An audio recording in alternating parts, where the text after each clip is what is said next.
Alors nous sommes en direct de Fonsaïra Yabema où Dominique Panol vient tout juste d'être libéré. Bonjour Monsieur Panol. Bonjour. Alors tout d'abord, comment vous portez-vous? Je suis fatigué, je suis vidé et je suis triste. Et je suis là, je vais faire des soins à partir de demain.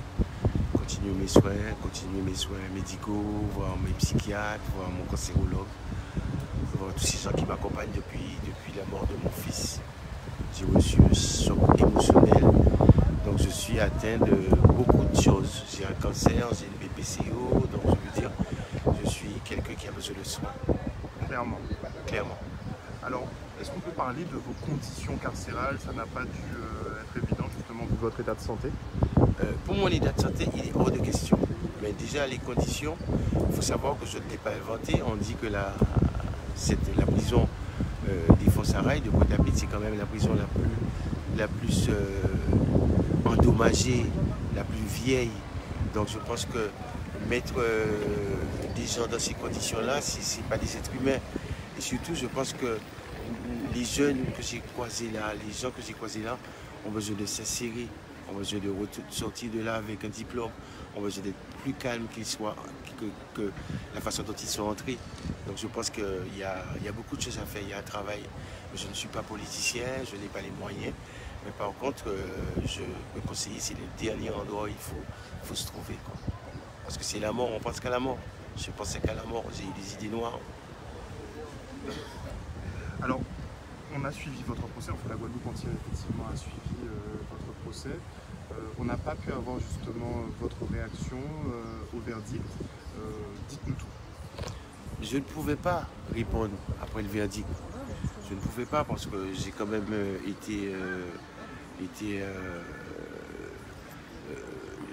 j'ai quand même eu 12 ans au procès. Donc c'est pour ça que j'ai fait appel. Condamné à 12 ans. Condamné à 12 ans dans mes conditions, à mon âge. Donc je pense que c'est quelque chose qu'il faut revoir. Mais sinon, j'ai pas grand chose à dire. C'est la justice qui va décider. Hein. Et d'abord le Seigneur qui va décider. Parce que je crois en Dieu avant tout. Donc si on vous a permis justement de faire appel, c'est qu'il y a des éléments qui étaient tangibles. Est-ce qu'on peut savoir qu'est-ce que c'est exactement? C'est mon dossier médical. Comme je viens de vous dire, depuis la mort de mon fils le 13 mai 2013, je suis même tombé dans les pommes au tribunal. Et depuis ça, je suis suivi par des psychiatres, par des cancérologues, par tout ce que je ne connais pas. Et moi, j'étais quelqu'un qui me soignait avec des feuilles de corosol. Moi, je suis un adepte des médicaments d'ici. Donc maintenant, je ne prends que des médicaments. Vous savez, je suis une pharmacie ambulante. Si je vous montre le sac de médicaments, je suis une pharmacie ambulante.